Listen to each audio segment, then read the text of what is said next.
separated. Hey! Now you're talking back to me. Check him out. Gotta keep them separated. Hey! Pay no mind. You're under 18. You won't be doing any time. Hey! Come out and play.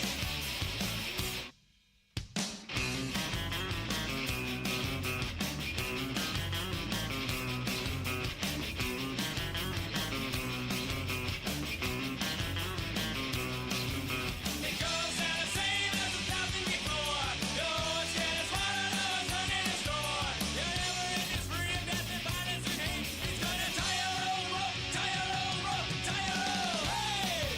Man, you're talking back to me. Check him out. Gotta keep them separated. Hey! Man, you're disrespecting me. Check him out. Gotta keep them separated. Hey! Pay no mind.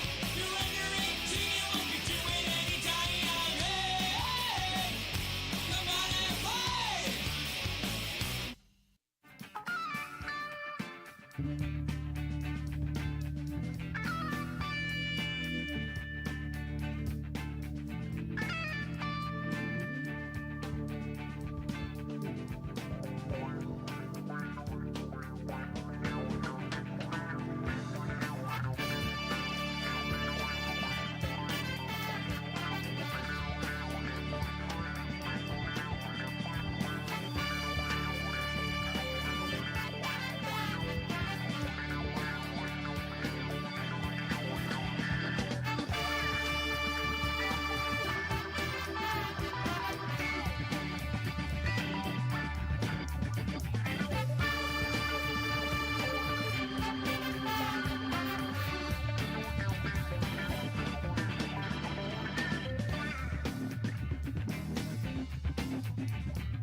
'cause mama, I'm sure to handle now, yes I am.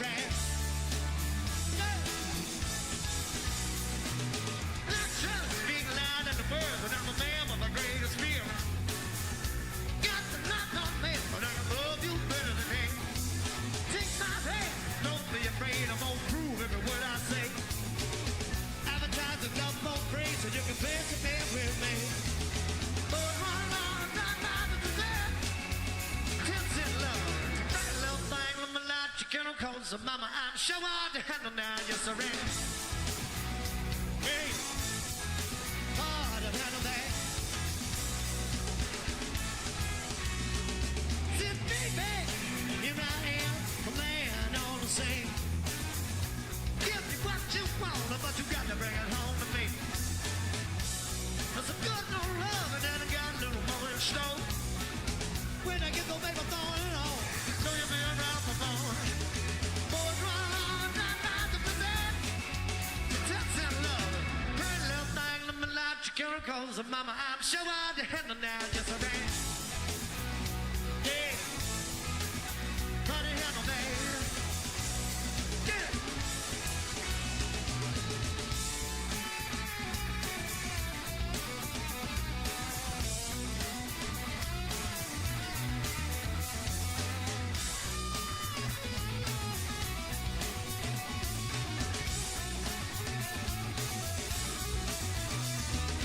Boys wanna know about my love, but you just don't love it. Pretty little thing in my life, you can't call. So mama, I'm sure hard to handle now, yes I am. Yeah, hard to handle that. Yeah, yeah, yeah, yeah. Come on, hard job. Now look,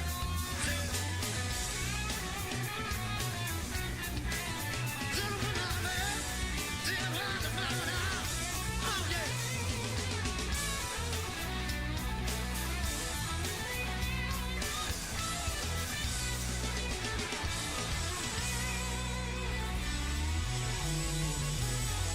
Thank you.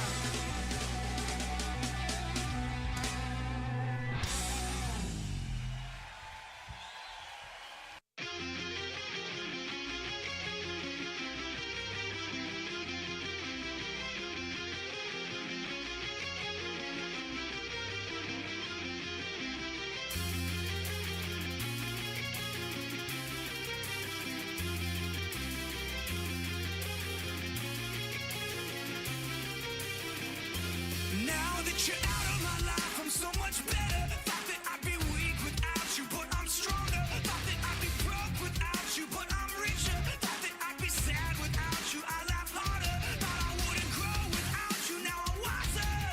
I'd be helpless without you, but I'm smarter. Thought that I'd be stressed without you, but I'm chilling. Thought I wouldn't sell without you, sold 9 million. I'm a survivor, I'm not gonna give up, I'm not gonna stop.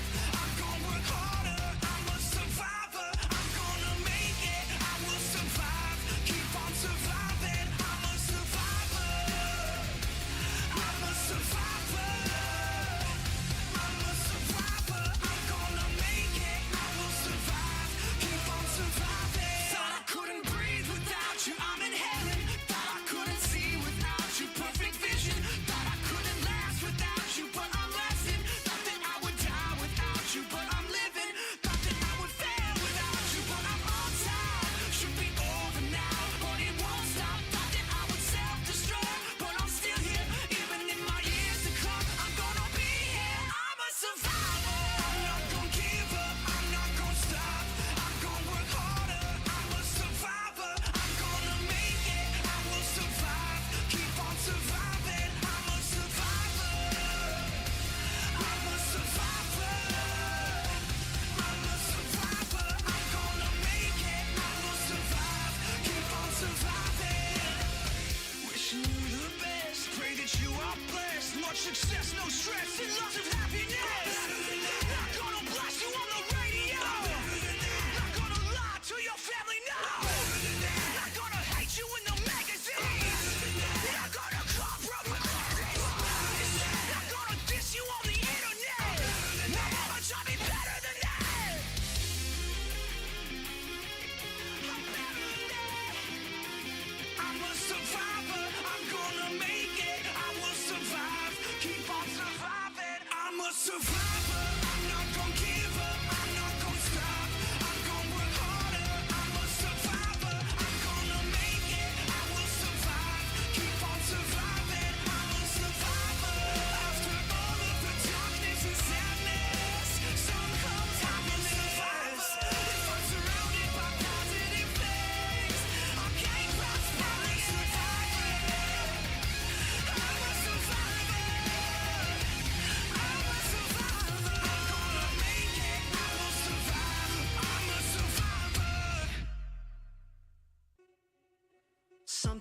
things never seem to change, and every day I stay the same. Moonlight swelling through the trees, it never seems to wane. Sometimes I feel like I'm a silhouette, like my imitation leads me towards regret. Sometimes I wish that we had never met. I'm faking every step, stealing all the breath out of my lungs. Got me in the dark speaking in tongues. Tell me, when did this stop being fun? We're undone and uncomfortably numb. You're stealing all the breath out of my lungs. Got me in the dark speaking in tongues. Tell me, when did this stop being fun? We're undone and uncomfortably numb.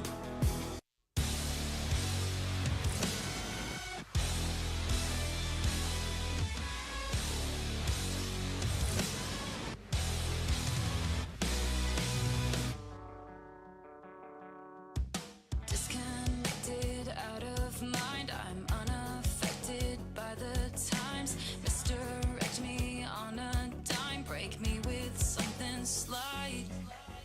Born in a compromise, raised on white lies. They say the road to hell is paved with gold.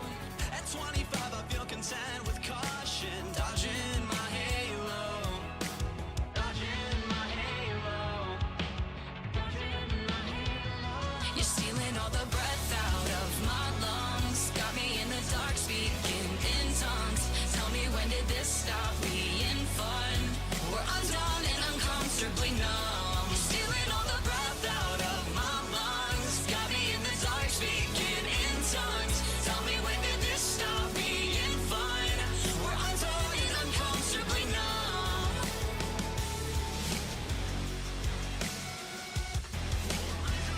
Uncomfortably numb. We're undone and uncomfortably numb.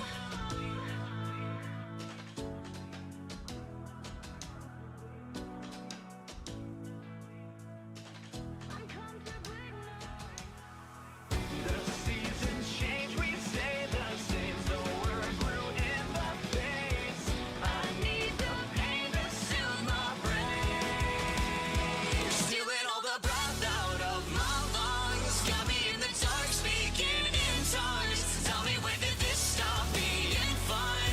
We're undone and uncomfortably numb. You're stealing all the breath out of my lungs. Got me in the dark speaking in tongues. Tell me, when did this stop being fun? We're undone and uncomfortably numb. Uncomfortably numb. We stay the same. The seasons change, we stay the same. We're undone and uncomfortably numb.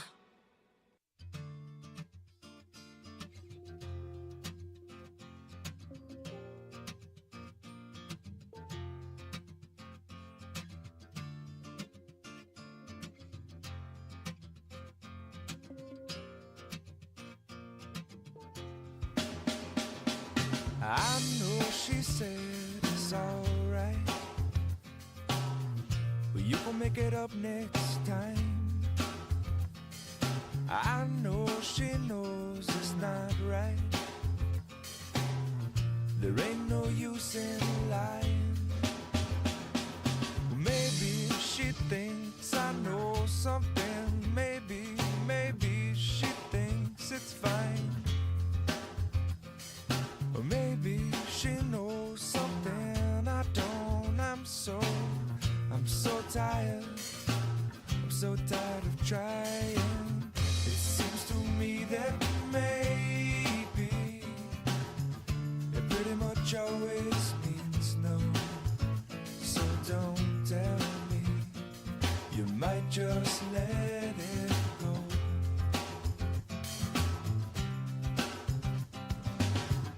And oftentimes we're lazy.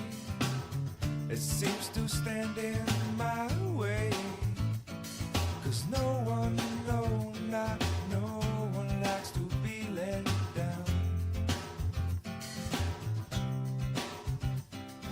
I know she loves the sunrise,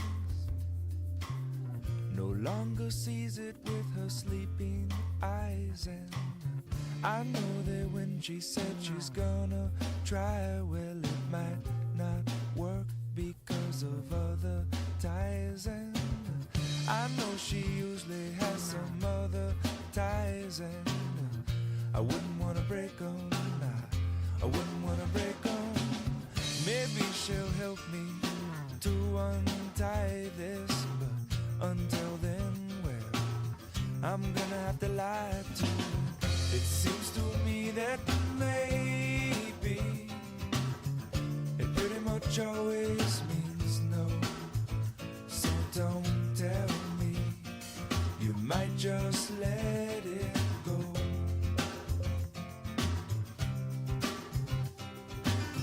And oftentimes we're lazy, it seems to stand in my way.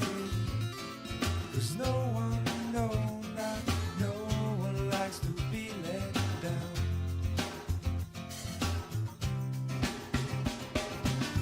It seems to me that maybe it pretty much always means no. So don't tell me, you might just let it go.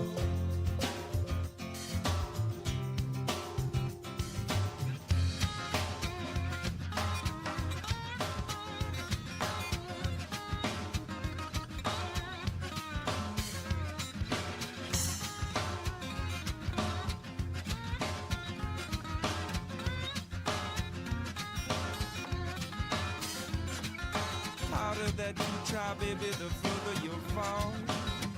Even with all the money in the whole wide world. Please, please, please don't pass me. Please, please, please don't pass me. Please, please, please don't pass me by. Everything you know about me now, baby, you're gonna have to change. You're gonna call it by a brand new name. Ooh. Please, please, please don't drag me. Please, please, please don't drag me. Please, please, please don't drag me down. Just like a tree down by the water, baby, I shall not move. Even after all the silly things you do. Please, please, please don't drag me. Please, please, please don't drag me. Please, please, please don't drag me down.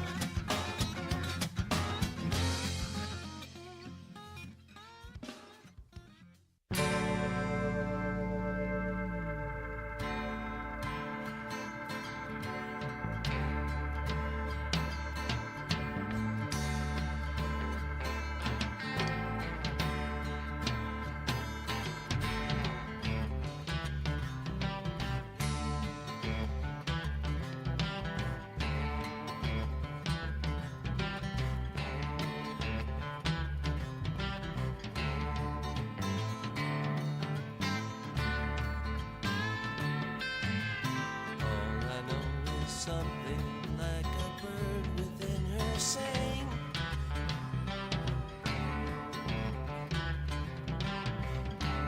All I know, she sang a little while and then flew on.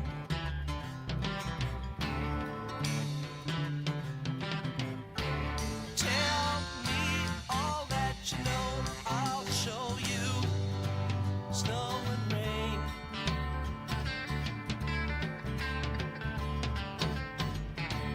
When you hear that same sweet song again, will you know why?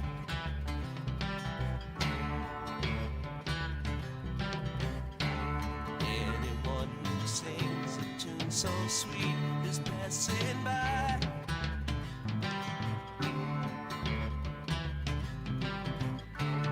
Laugh in the sunshine, sing, cry in the dark, fly to the night.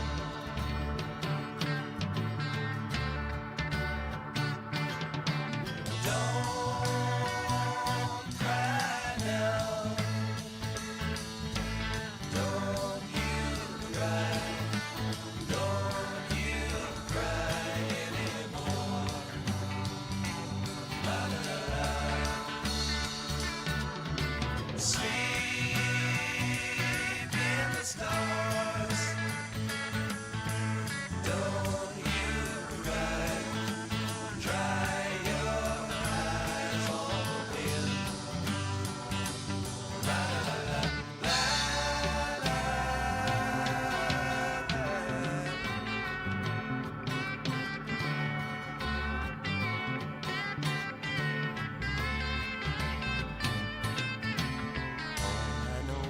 something like a bird within her sang.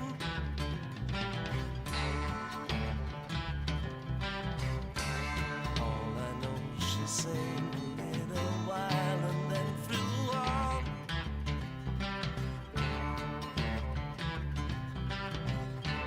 Tell me all that you know, I'll show you snow and rain.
It's time for Lincoln Potter's Baseball. You got to pump it up, but don't you know, pump it up. You've got to pump it up, but don't you know, pump it up. You've got to pump it up, but don't you know, pump it up. You've got to pump it up, but don't you know, pump it up. You've got to pump it up, but don't you know, pump it up. You've got to pump it up, but don't you know, pump Today's it up. broadcast is You've brought got to you by pump it Stones up, Radio but don't you Network. know, pump Now it let's up. potter up You've to the got booth. pump it up. Well, good afternoon, good evening, everybody. Mark the Phantom Low here at McBean Stadium in lovely Lincoln, California on a beautiful night for baseball. The Lincoln Potters hosting the Alameda Anchors in this one as we start a 4-game series against a variety of clubs over the next 4 days, Thursday, Friday, Saturday, and Sunday. Chris Toy is with me, the Toy Man. Also, Willie Preston, of course, to my right, the best PA man in the business. And Jason and Carson are the interns to my left. Jason back from a day when he went to the Giants game. And I tell you, I'm thinking about this, and if you've been following us all season long, Jason's going to be a problem. I really think Jason's going to be a problem. It's something I'm going to have to work on. I'll make that my project for the entire summer. But now let's turn our attention to the fields because we've got an exciting right-handed pitcher, Mr. Jackson Halverson, who is throwing today. Jackson came off his opening day start. He went 5 innings. He gave up 2 runs on 2 hits, and he struck out 5. He is 1-0 on the season. He teamed up with Michael Marquez that night as they shut down the Novato Knicks, winning that one 6-2. And Jackson's coming out for his second start. He's out of McClatchy High. Headed toward the Sacramento State University. I know he's getting a lot of attention from people around the area. So Jackson takes the mound, and he will face an Alameda Anchors team. That let's look at that lineup if we can. The Toy Man. We've got Brayon Chavez starting us off. E.J. Cord is from William Jessup University, so plays all of his games on this field. He's used to the strike zone here, so he may be a problem. Titus Wheelock in the cleanup spot. Lucas Marlowe behind the plate, and Kevin Kroom is rounding it all off, batting ninth. Mitch Hunter, the starter for the Alameda Anchors. Just about ready to go. Action about to commence. We've got Brayon Chavez, the shortstop, coming in, and let's go out to the field is Halverson getting ready from the stretch, and we're going to get ourselves a ball game here. It is a Thirsty Thursday, and yes, I've already partaken a couple times. First pitch is down low for a ball. It's $5 for 16-ounce Founders Brewing Company, and so that's a tremendous deal. We've got a great crowd out here for a Thursday. I'm going to have to call in Chris Toy in a second. There's a line drive into right field. That's a solid base hit for Chavez. He starts it off with a single to right. First hit of the ball game, and he's going to be at first base. E.J. Cord is the next hitter. 90 degrees here at game time, but it feels like 88. So I thought it felt a little cool here. A breeze is making it feel like 88, and that's kind of what I thought it was. E.J. Cord from William Jessup takes a fastball in there for a strike out of Berkeley High School. Brock Ragetz, the Jessup assistant head coach, is in attendance today. He was telling me a couple stories about E.J. Cord. He said I should give him a bad time, but I don't like to do that to people. It's not my jam. Well, one pitch is popped up on the infield. Second baseman has it for the first out. That is Luke Manzi at second base. Let's look at that defensive alignment since I didn't write it on my scoreboard. Quincy Malbro is in left. It's Cole Eaton in center. Jacob Doyle, the newcomer, in right. Tandy, Hassani Johnson, Luke Manzi, and Hudson Brown are on the infield. Andrew Sloan behind the plate, and Halverson on the mound. One out, and it's Alex Merchant, third baseman out of Cal State East Bay, by way of Diablo Valley College, takes the strike.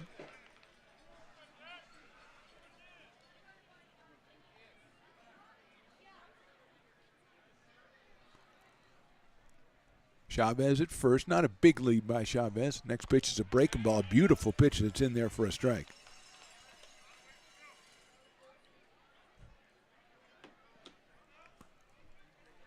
So it's quickly 0-2 as I look up to the helpful scoreboard, which is not on. That one is down low for a ball. Good time to mention friends McBean raising money for a new scoreboard. We'll have a QR code for you to scan a little bit later on if you want to get information or make a donation. Here's a pitch, a breaking ball inside for a ball. 2 balls and 2 strikes.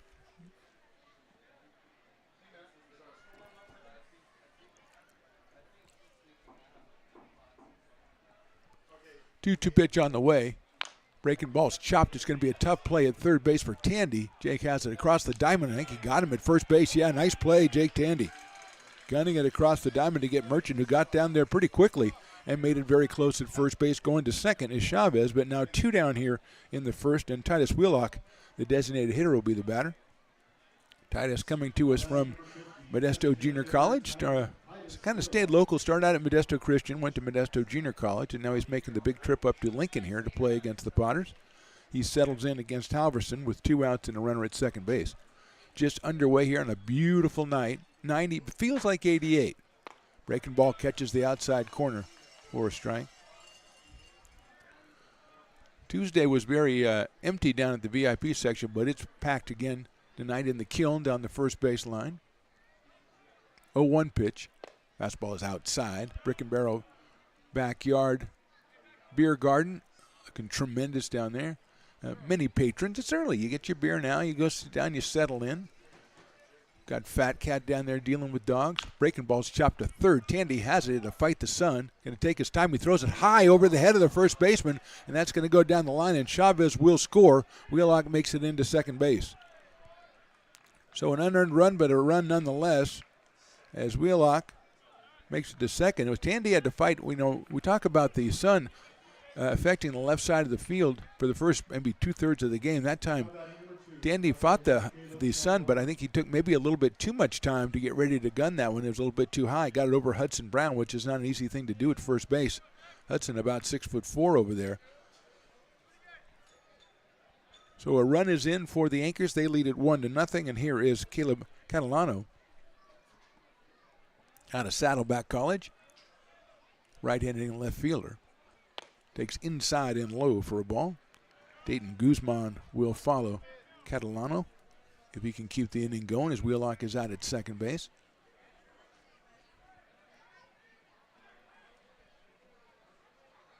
That swung on, found in the catcher's glove. 1 ball and a 1 strike. We've got the regular bounce house, but I think they moved in an extra bounce house on us. It's a double bounce house Thursday. That is crazy. I've got to get somebody to talk about that. That's it well into left center, moving back is Eaton, still going back. Cole makes the catch, running away from home plate. Ball hit well by Catalano, but Eaton runs it down. 1 run, 1 error for the Anchors in the top of the first. Score Alameda 1, Potters, whoever they are, coming to bat. Astro Air Design Incorporated, where you feel the difference.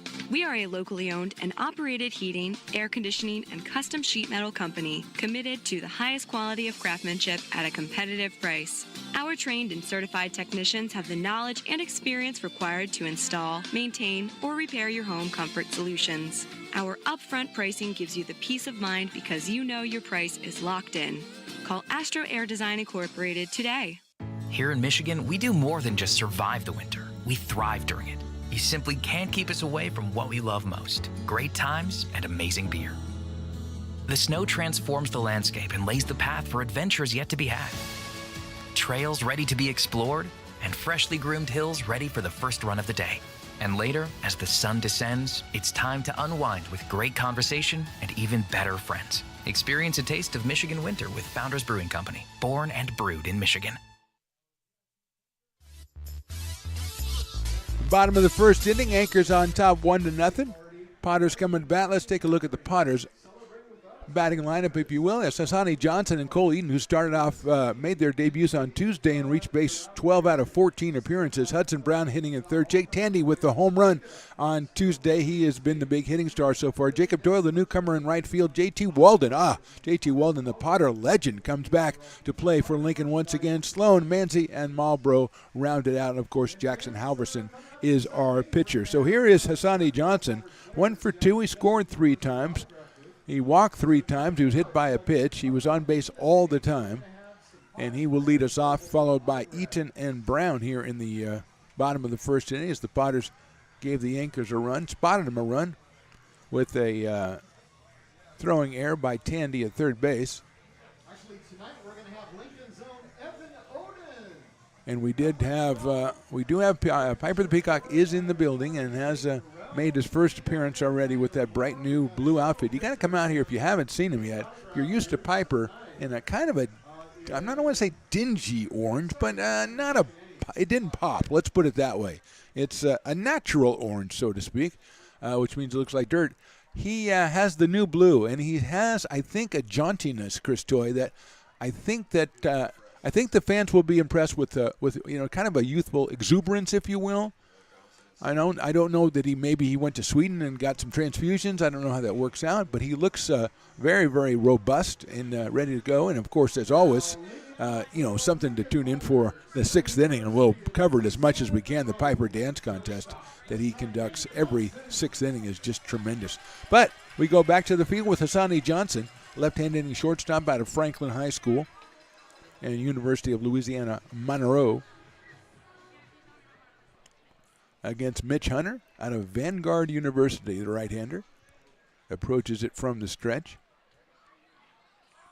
Johnson puts it down toward third base. It's going to roll foul. Coming in is Alex Merchant, but just a little bit too far to the left for Johnson. It's with his speed, he has a good chance. Unfortunately, with his speed, he's also ended up down the right field line, so he's got to come all the way back. So we'll probably take a commercial break. He's that far away. And he's taking his time. He's not exactly Piper when it comes to youthful exuberance coming back to home plate. Cole Eaton waiting with his bat and going, yeah, okay, I'm just about to go back to the dugout now. Okay, come on back. Anchor scored once in the top of the first. Johnson leading it off, followed by Eaton and Brown for the Potters again, managed by Tyler Robertson. Mike Levine down at third base. I asked Tyler who's coaching first. He says, I am sitting on my butt in the dugout, which I thought was classic, to be honest with you. We have some coaches who are slated to join us next week, so that will fill out the coaching staff. Right now it's Levine down at third and Tyler doing double duty. Johnson swings and misses. Stones McCoy not available today for first base coaching duty. I don't know that he was called, but he's not available. If you just say that way to him, say, oh, you weren't available. It's not that they didn't call you. You just weren't available. They knew you weren't available, so they didn't reach out. That really makes him feel a lot better. 1-2 to Johnson. Swing and a miss. He got him on strikes. First strikeout of the game for Mitch Hunter, and that will bring up Cole Eaton, who was 4 for 5 in the game on Tuesday. He scored twice. He drove in one. Cole coming out of University of Tennessee. Elkhorn, Nebraska, the hometown of Cole Eaton. I'm sure that's a smaller town. I just have a feeling. Sometimes you get a sense. I don't think that's a bustling metropolis. No offense to Elkhorn, Nebraska, of course. He takes that one. It's a ball. The Anchors with the dark blue tops, gold lettering, gray pants. They have, their jerseys aren't really button-down jerseys. They look more like softball jerseys, and I like them. I'll just say that. I kind of like them. I like the look of them. Probably the colors that I respond to. Sails that one in there for a strike. Not breaking up the sound barrier on that pitch, but evens the count at 1 ball and 1 strike.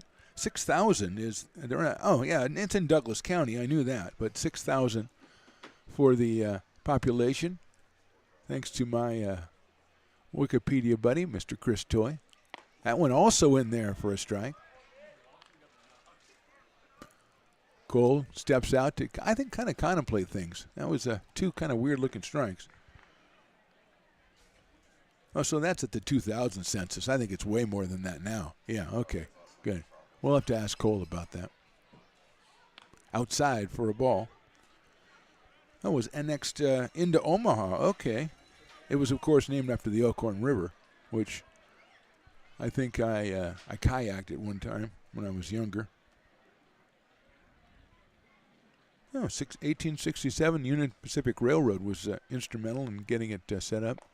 Eaton takes outside. Ooh, 2024, they were hit by a tornado. Hopefully they have recovered from that. Looks really serious. An EF3 tornado. I'll have to ask, have to find out.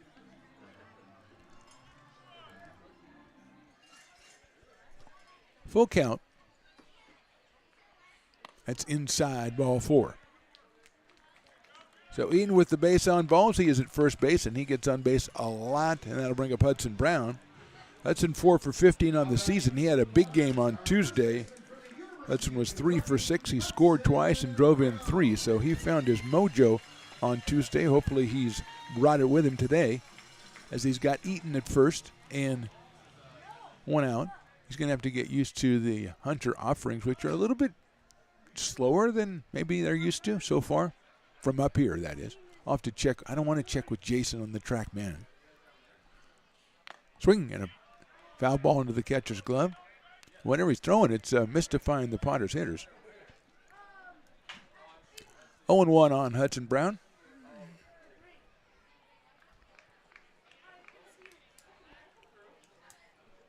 A lot of fans just kind of settling in for this one, getting the food, getting the beer.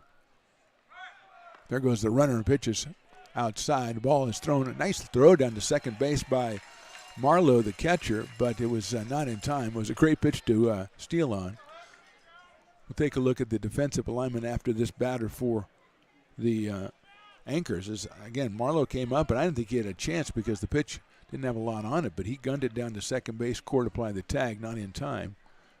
So Eaton at second base now. 1 ball, 1 strike on Hudson Brown.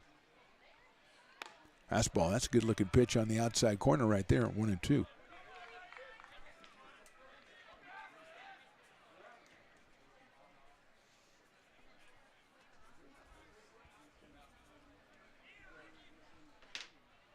My TrackMan people tell me in the mid-80s for the fastball, so very respectable.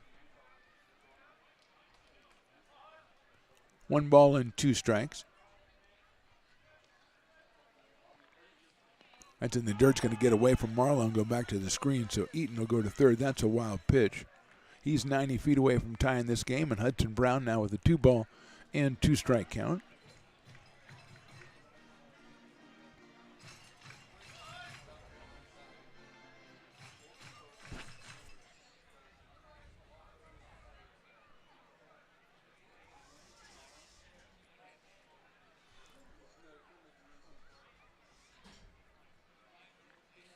That's outside. Had a little bit of zip on it. 3-2 now to Hudson Brown. Struck out Johnson to start the game, or start the inning, and then Eaton with the walk. Stole second, went to third on the wild pitch, and Brown has worked the count all the way to 3-2 here. Jake Tandy, the number 4 hitter in the order for Tyler Robertson, he is on deck.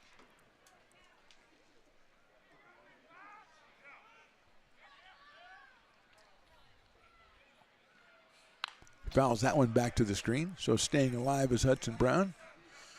Our buddy Javi down there with Muy Pueblito has got himself a nice pop-up, so he looks very comfortable. It's a very more friendly atmosphere to go in there. There's no sun on him or anything. Mi Ranchero is what it is. Okay, I was close. Chris Toy is just knowing everything today. That's line, but it's foul down to the grassy knoll down the left field line to the new improved grassy knoll, and played down there by some of the youngsters. I think Lincoln Little League Astros and the Rockland Swingin' A's are in the park today. The Astros down in the VIP section. Just whooping it up down there already. Mitch Hunter looks in to get the sign from Marlowe. Infield is pretty much in for the Anchors. Brown takes it high for a ball. That's a really good at bat by Hudson Brown. Let's take a look at the defensive alignment if we can, Chris, for the Anchors. You've got Catalano in left, Kroom in center, Guzman in right, Merchant, Chavez, Cord, and Bellamy in the infield. Lucas Marlowe behind the plate, and Mitch Hunter is on the mound. And here's Jake Tandy. 6 for 18, so 333 on the season for Jake. 7 runs batted in, including a home run that he had on Tuesday. He was our player of the game, brought to you by Old Town Pizza, or the Old Town Pizza player of the game, either way. That's how it works. So Brown at first, Eaton over at third. Tandy swings and misses. Whatever he's throwing, he's getting a lot of swing and misses from the Potter hitters. 0-1. Mitch Hunter out of Vanguard College.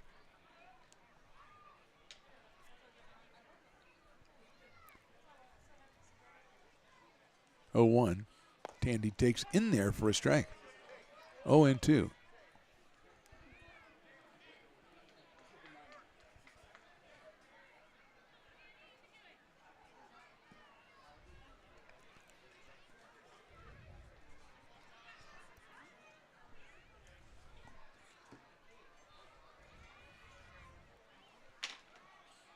Hits it to the hole. That's into left field for a base hit. Tandy comes through with another RBI, and this game is tied at 1. Off the glove of Merchant going to his left.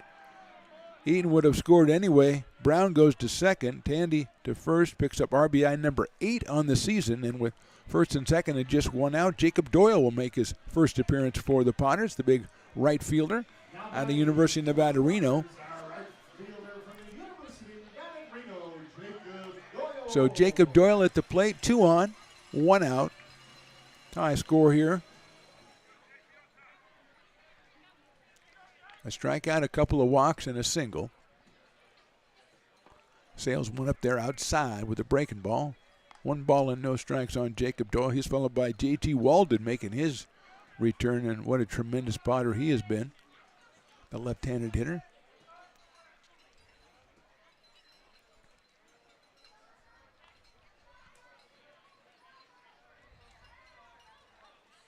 That's inside with the fastball, 2-0.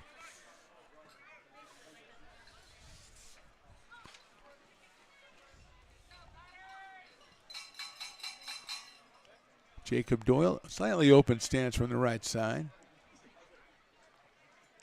Potters in their orange tops and white pants today. Hits it high in the air in the right center field. Kroom was on the run, still going. That's going to get down. Caven runs it down. We've got 2 guys at third base because I think we have somebody that pulled a muscle. So the ball is going to be thrown into home. They're probably going to get him at the plate. And the slide and out at the plate is Hudson Brown. Hudson was going around second, and he pulled a muscle or something, so he is out at the plate. Doyle's credited with a double. Tandy will go to third. And Brown is out at the plate.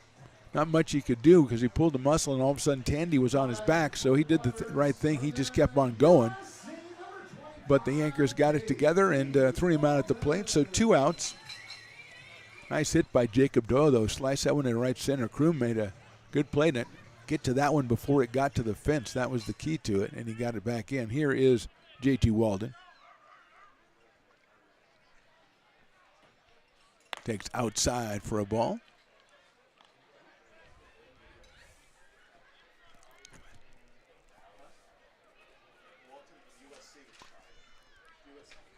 JT out of USC, University of Southern California, where Caden Hunter is headed for the Potters. 1-0 to JT. That one is gone. JT Walden, welcome back to Lincoln, my friend. We missed you.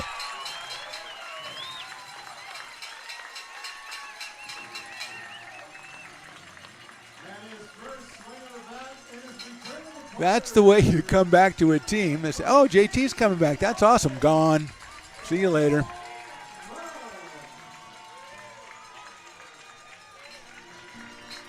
Four 4-1 Potters. I think JT, that was the old days when you used to play and you used to say, where do you want it? And you go, well, put it about right here. And I think that's what JT did. Doyle scores ahead of him, as does Tandy.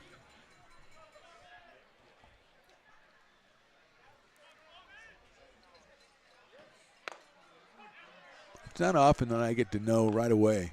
You know, you see a ball hit, you got to kind of wait a while, you know. That one you didn't really need to wait. I mean, there's houses over there, and I firmly believe it's in somebody's backyard right now. And they'll probably get angry. That is a ball. Unless it went over all those houses and hit Burger King. That's a possibility, too.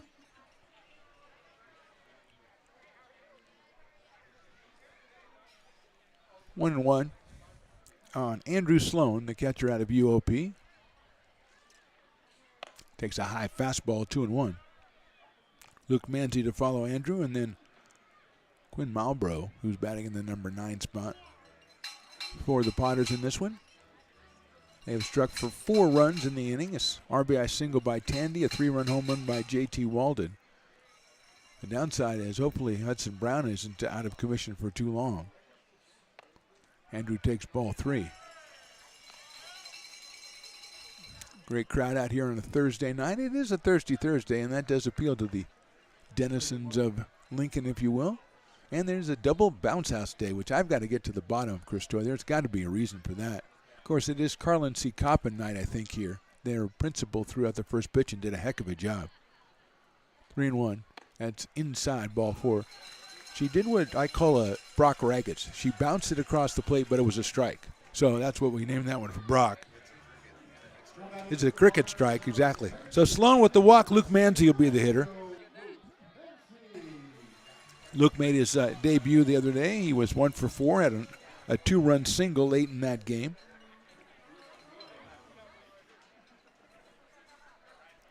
Out of University of New Mexico, Luke Manzi, home of our buddy Chase Weisenborn. Breaking ball by Hunter. That's on the outside corner for a strike.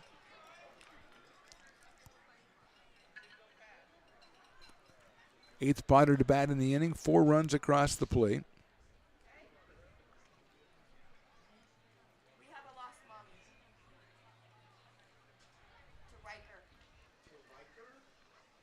Oh, one pitch is hit well into left field, and that's going to find green grass. I think Kroom with a great try, but couldn't get it.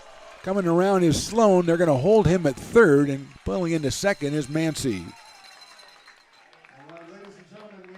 Tremendous job by Manzi, put it in left center, and Kroom just took off from center field, and he almost made a miraculous catch in left center, but he did not, and so Potters will have runners at second and third. We're going to have a meeting at the mound by the anchors. I think we'll take a step away here, Chris Toy, for just a second. We're in the bottom of the first. Potters have exploded for 4. They lead at 4-1.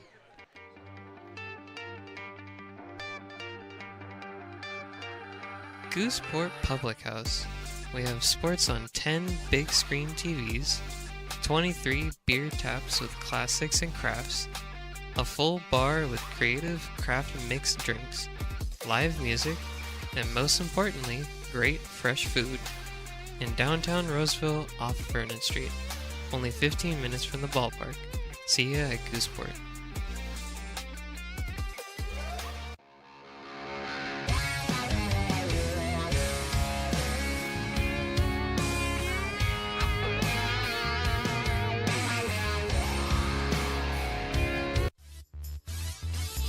Welcome back to McBean Stadium. Potters have scored 4. They have runners at second and third and 2 outs here in the first. Quincy Malbrough is going to be the hitter.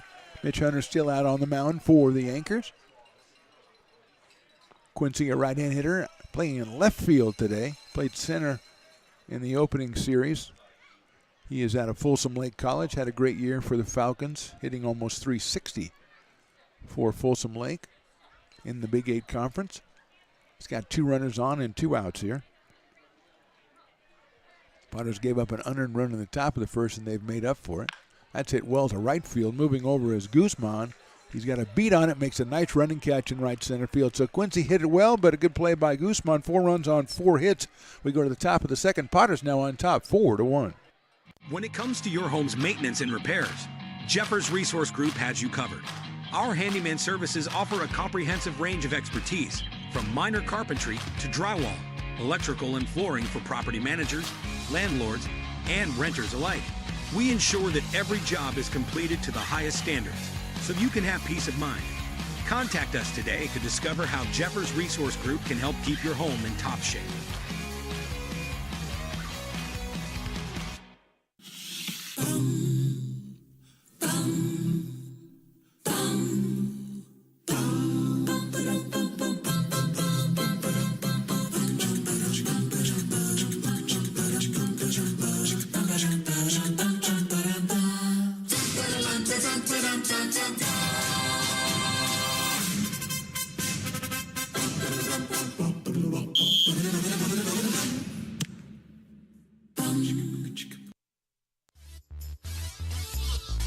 Top of the second, Jackson Halverson back out on the mound, this time with a 4-to-run lead, thanks in part to a 3-run home run by J.T. Walden. Jackson, first inning was fastballs about 90 miles an hour, so he will come out and face Dayton Guzman, Lucas Marlowe, and Justin Bellamy.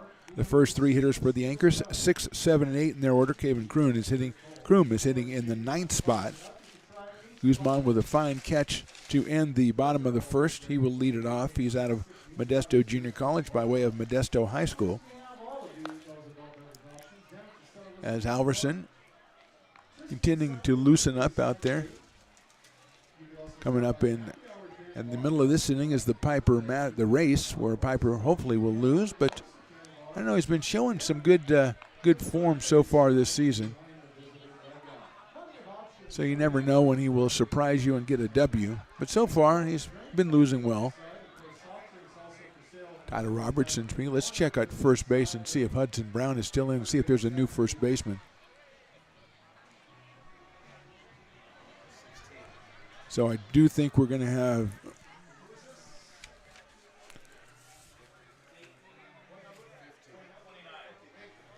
Jake Tandy, it looks like, has moved over to first. And I think Logan Pruski is probably in at third base, is probably the way they're doing that.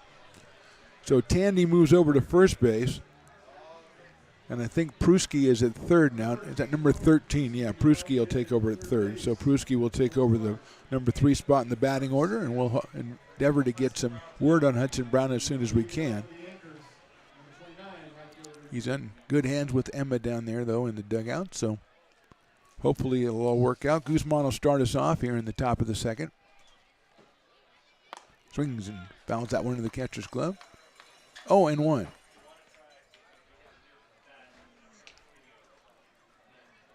Pop top seems to work well for Hobby over at Mi Ranchero. He's doing some good business down there. Very comfortable environment. That's a ball. 1-1. I need to talk to somebody in power so I can find out why the double bounce house. Unless the first bounce house is, no, it's not out of commission. Somebody's in it right now. That's popped up out of play. 1-2. So many questions. That's why it's the best family affordable fun in Placer County. There's just so much to do. 1 ball, 2 strikes. Misses outside with that one. Andrew Sloan behind the plate today for the Potters, out of Sacramento and the University of the Pacific. 2-2 on Dayton Guzman. Swings and misses. Strike 3. First strikeout for Halverson. Unfortunately, not the dueling dogs batter, but still a strikeout nonetheless, and that'll bring up Lucas Marlowe, the catcher. Marlowe out of Southwestern University, California High School in San Ramon, California.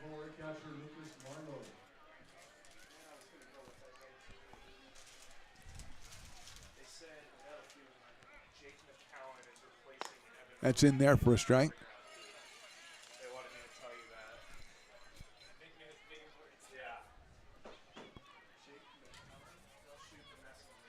0-1. Swing and a miss. Good looking fastball right there from Jackson Halverson. Might have been the best looking one he's thrown so far. Looked just like he was throwing last Friday night. 0-2 now on Marlowe. Fouls that one out of play.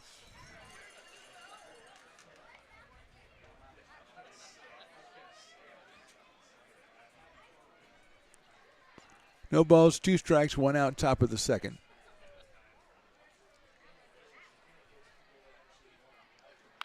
Chops that one foul, so Marlowe staying alive after he went down with 2 swings and misses. Getting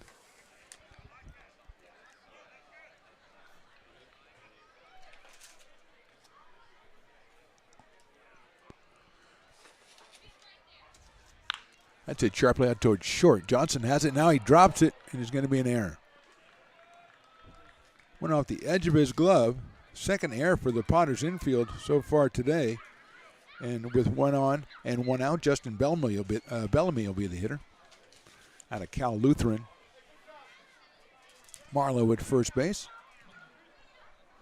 So I guess it's not 2 bounce houses, it's 1 bounce house and this is official, single, fully operational obstacle course bounce house. So it's a specialty bounce house. And it is quite large. That's in there for a strike. To Bellamy, and Bellamy is your Dueling Dogs batter, so if he strikes out, 50% off Dueling Dogs products for the remainder of the inning. And looks like a crowd that would really enjoy that. That's inside with a fastball. This looks like a 50% off beer crowd, which is a compliment, by the way. The barks are going on. Willie, he's got to pepper in there with some soundtrack and some barking. He gets the big dogs later. That's fouled out of play over the top of our head, so it's 1-2 now, 2/3 of the way to 50% off Dueling Dogs. People should be on the edges of their seats. I know the Brick and Barrel Backyard Beer Garden is ready for the onslaught. That one just misses outside. They probably put on extra people to get ready for the onslaught. Patrons coming down there. Piper is pretty close over there. He always hangs close to the beer garden. I just noticed that recently. 2-2. Breaking ball just a little bit too high, and the thirsty patrons groan. And we've already got, $5.60 an ounce Founders Brewing. We've already got that. But this would add something to our repertoire. Big chopper, that's going to be a tough play for Johnson. He comes in, he's got it over to first, and the tag is applied by Jake Tandy. Moving to second is Marlowe, and with 2 outs, it'll be Caven Kroom, the center fielder. Out of Sonoma State. Almost made an absolutely miraculous catch in the bottom of the first as he went all the way from right center to left center to catch a slicing line drive by Mancy, but just couldn't get there. So the right-handed center fielder's up here with 2 outs, batting in the number 9 spot, so Brian Chavez will be next. First pitch down low for a ball, 1-0.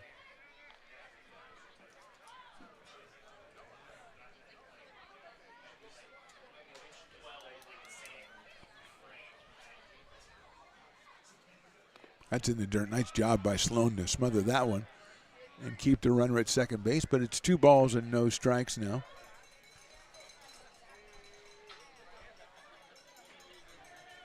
A lot of cowbells in the crowd today. It's always a good sign. Potter's trying to go 4-1 on the season. They won 2 out of 3 from Novato. Fastball misses 3-0. And then they won on Tuesday against the Menlo Legacy in a 14-8 ball game, which had its moments. I'll just say it that way. It had its moments, and it had some moments that weren't that great. 3-0. Down the middle, 3-1. The great Jordan Georgeson's around today. Maybe I'll get Jordan and have him sit in with me for a second, if he can put his hot dog down. And that is not likely. Chopped out of play, so it comes back from 3-0 to make it 3-2. To Caven Kroom. Marlowe now down at second base.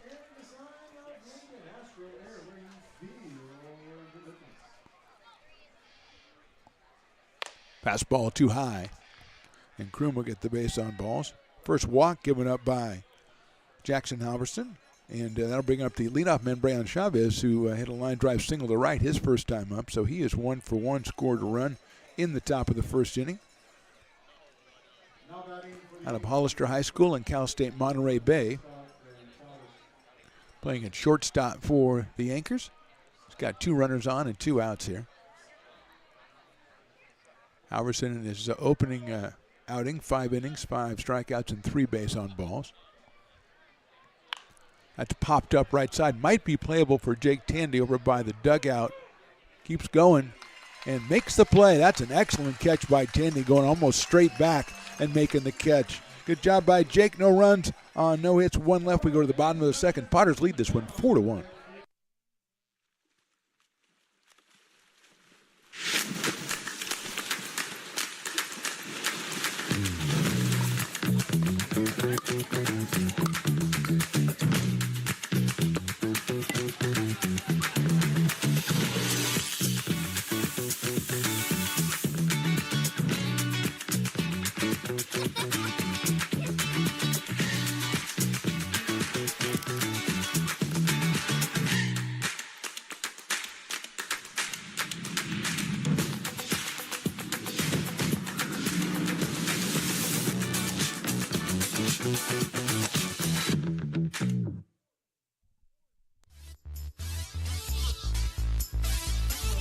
Coming back for the bottom of the second, we are in the middle of the Piper mascot race, and we have got thousands upon thousands of children running, and we've got this guy looks like a runner. I'll tell you, he's doing pretty good. Just kind of didn't even break a sweat. Piper has just been tackled. That's a first.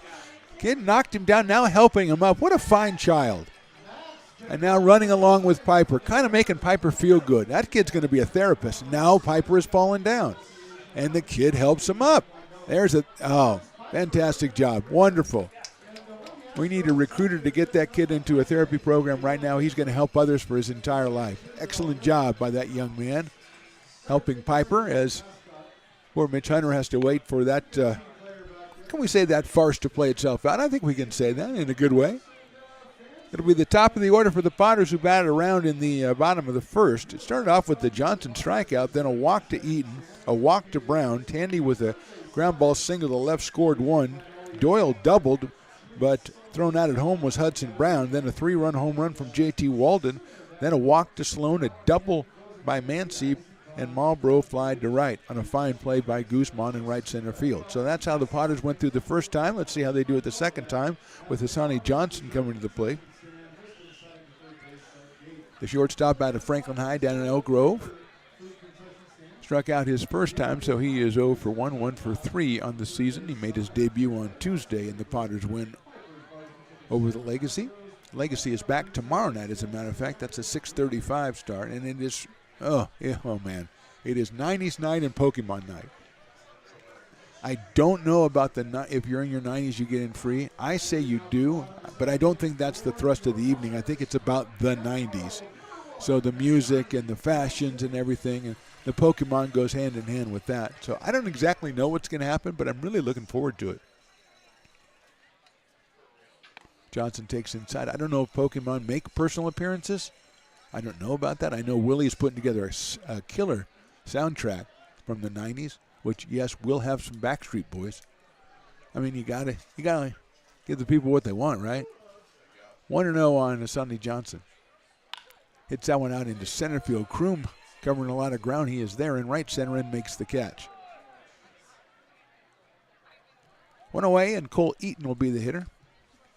Cole 4 for 5 on Tuesday out of Elkhorn, Nebraska, and the University of Tennessee. He has got a base on ball, scored a run in the bottom of the first.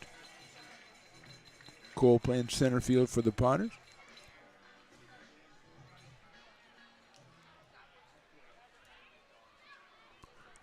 Logan Pruski on deck, came in for Hudson Brown after Hudson injured himself running the bases in the first.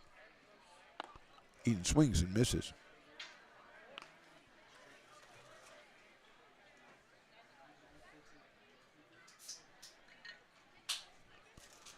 Oh, and 1 on Cole.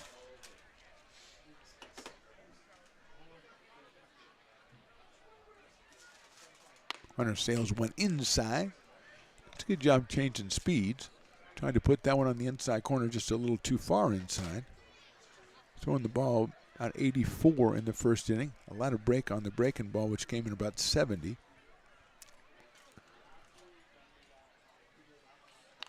Fouls that one off the screen, a fastball that ran in on Eaton. I was going to have Jordan Georgeson come and join me in the booth, Troy, but I think what I'll do is make him go down and do that single, fully optional obstacle course bounce house. I want to see Jordan make his way through. Then I'll say, yeah, then when you come through there, when you get done, you can come on up.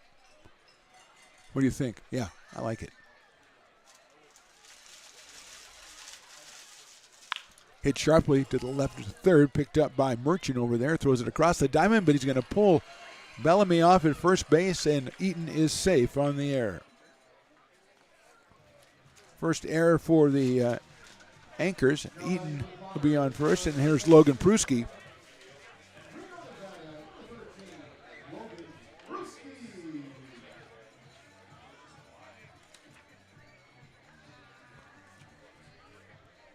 So Pruski's up here with one out and Eaton over at first base. Jake Tandy on deck.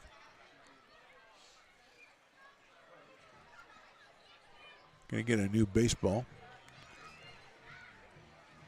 That one is thrown out, never to be used again.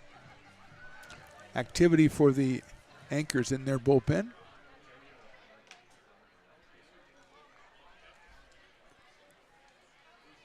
We will endeavor to get a name for you.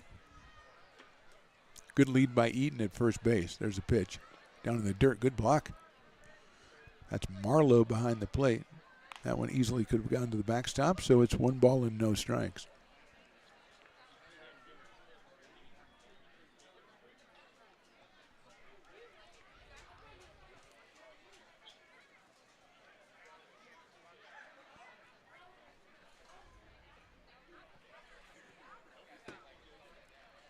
That's inside. That's 2 inside because Pruski is hitting the back.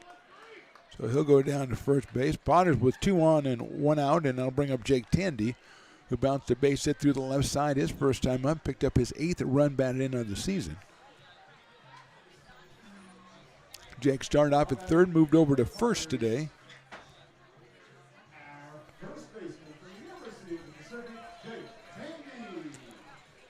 So here's Tandy out of UOP in West Sacramento, California. No, UOP is not in West Sacramento. That's where Jake came from. Then he went to UOP, or he goes to UOP.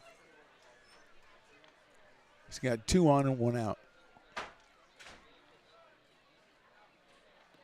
That's in the dirt. Nice block again by Marlowe. 1-0 on Jake. Now 7 for 19 with 8 runs batted in. Jacob Doyle to follow. And Jacob doubled his first appearance of the season. His first time up.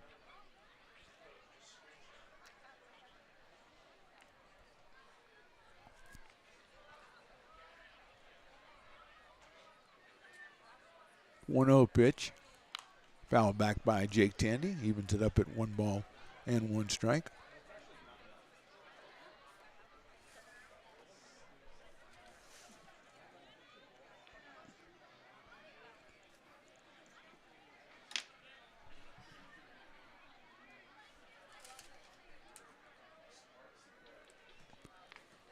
One and 1. Tandy fouls that one back, so it's 1 and 2 on Jake.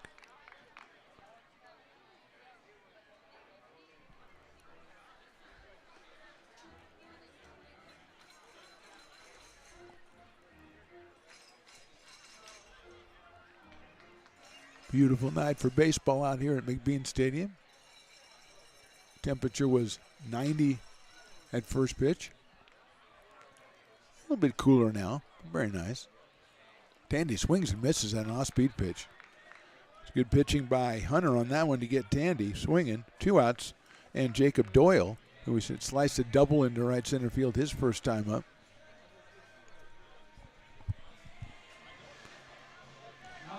So he's up out of University of Nevada, Reno.